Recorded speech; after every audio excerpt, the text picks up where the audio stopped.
अर्चनीय वंदनीय प्रातः स्मरणीय जगत नियंता की चरण में विराजमान अखिल ब्रह्मांड नायक परब्रह्म परमात्मा एवं जगत जननी गौ माता के चरणारविंदों में सासों दंडवत प्रणाम करते हुए मंच पर परम पूज्य परम आदरणीय शीतल महंत जी महाराज एवं महामंडलेश्वर मंडलेश्वर सभी संत वृंद सभी के चरणारविंदों में प्रणाम करते हुए और सामने विराजमान ब्रह्मा के स्वरूप में सज्जनों बंधुओं एवं भाइयों ब्रह्मांड में होनहार तारों की टिमटिमाते हुए बालक बालिकाएं और इस सुआयोजन को रखने वाले बीकानेर गौ सेवा संघ एवं गो ग्राम सेवा संघ के अधिकारी पूरी टीम एवं नीमराणा साहब और हमारे जोधपुर से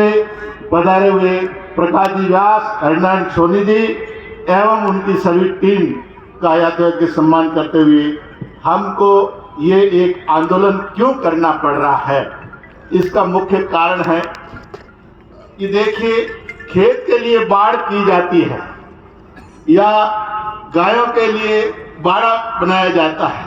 क्यों बनाया जाता है कि गायों की जंगली जानवरों से मौका न मिले, नुकसान न पहुंचाए।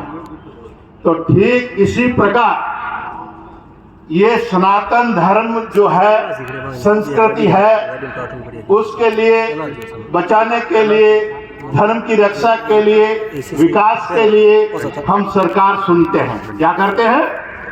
सरकार हमारी बाढ़ है, इस बाढ़ को हम लोगों ने सुना। और बाढ़ कैसे?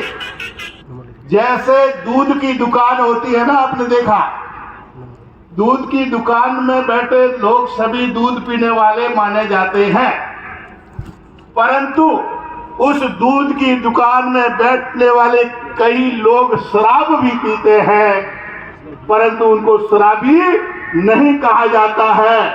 और दारू की दुकान पर बैठकर अगर दूध पीने वाले भी बैठे होते हैं तो वो भी शराबी कहलाते हैं। ठीक इसी प्रकार आज हमारे केंद्र की सरकार, राज्य की सरकार, अनेक राज्यों की सरकार भी दूध की दुकान पर शराब पी रही है और वो शराब हमको आज नीचे दिखा रही है कि विपक्ष के लोग आज हमें कहते हैं कि महाराज आप तो बीजेपी वाले हो, भगवा पहनने वाला हर व्यक्ति को बीजेपी का माना जाता है, गाय को पालने वाले को हर व्यक्ति को बीजेपी का माना जाता है। ऐसी साइकोलॉजी है लोगों की। अब वो है या नहीं है वो अलग बात है, परंतु भगवा धारण करने वाला प्रत्येक संत को बीजेपी का माना जाता है। तो सज्जनों, आज उनको बहुत बड़ा सुंदर मौका मिल गया है। वो कहते हैं अरे महात्मा जी, केंद्र में सरकार आपकी, राज्य में सरकार आपकी, और फिर ये कटोरा लेके भी किससे मांग रहे हो? ये तो वो बात हो गई कि अपने ही घर में आप सुरक्षित नहीं हो, अपने ही घर में भूखे मर रहे हो, अपने ही घर में कटोरा लिए भीख मांग रहे हो। तो ऐसे परिवार में रहकर आप क्या प्राप्त करोगे? इससे अच्छा है कि आप हमारे यहाँ आ जाओ। फूल को बहुत खिला दिया है आपने, अब तो आप हाथ का आशीर्वाद दे दो हमें। तो क्या हमारी केंद्र सरकार ये चाहती है कि ये जितने गौ सेवक हैं, जितने भगवादारी है, क्या ये सब आशीर्वाद दे दे? अगर ये सरकार चाहती है तो ये आज इस बीकानेर की धरती से ये चेतावनी है भगवाधारियों से और गौ भक्तों से कि आने वाला समय जो है वो हक का आशीर्वाद जाएगा और ये केंद्र सरकार जरा भूल से जाएगी, क्योंकि ये गौ सेवा है, क्योंकि गाय की हुई सेवा कभी नष्ट नहीं होती है। सज्जनों, 1 रुपया भी गाय का खाया किसी ने तो उसका सत्यानाश अवश्य हुआ है। एक छोटा सा उदाहरण मैंने सुना था कि एक गौशाला का कोई अध्यक्ष थे और वो घर में गाय का पैसा रखते थे, परंतु वो स्कूल जाने वाला उनका बच्चा जो था उसमें से 1 रुपया कभी 2 रुपया निकाल के ले जाता। कई दिन हो गए, एक दिन वो बच्चा बीमार पड़ गया। अब बीमार इतना पड़ गया, सीरियस हो गया। अब वो क्या कहता है कि गाय सींगड़ा मार रही है, गाय सींगड़ा मार रही है। अब कोई बात समझ में नहीं आए। हमारे महन जी जैसे कोई महापुरुष मिले, बोले आप गौशाला के अध्यक्ष हो? बोले हाँ। तो बोले आप घर में पैसा रखते होंगे? बोले हाँ।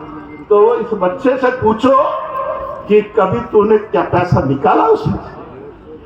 तो महाराज उस बच्चे ने कहा हाँ, मैं स्कूल जाता था तो कभी 1 रुपया कभी 2 रुपये ले जाता था और खा लेता था।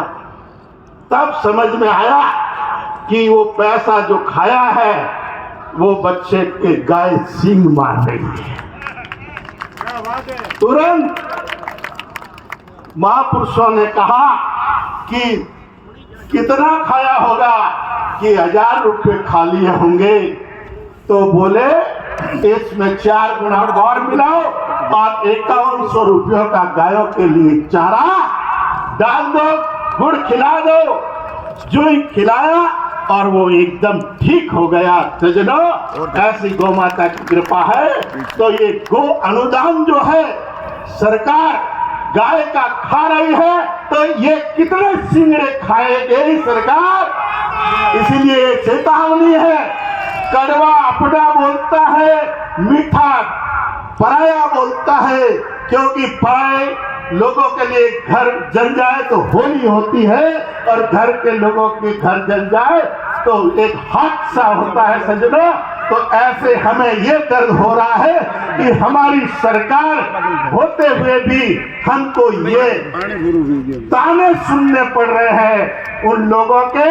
और हम चेतावनी यही देना चाहते हैं कि अगर तुम अपना खुशहाली चाहते हो, समृद्धि चाहते हो, विकास चाहते हो, तो ये पहला आंदोलन यहाँ से शुरू हुआ है बीकानेर की धरती से। और दूसरा सम्मेलन ये जोधपुर में अभी कुछ ही दिनों में होने जा रहा है। आप सोच लीजिए, दूसरा कदम जोधपुर की ओर से है, वो टीम हमारी तय करेगी तारीख। बस इन्हीं शब्दों के साथ वाणी को विराम। हरिओम तत्सत, हरिओम तत्सत।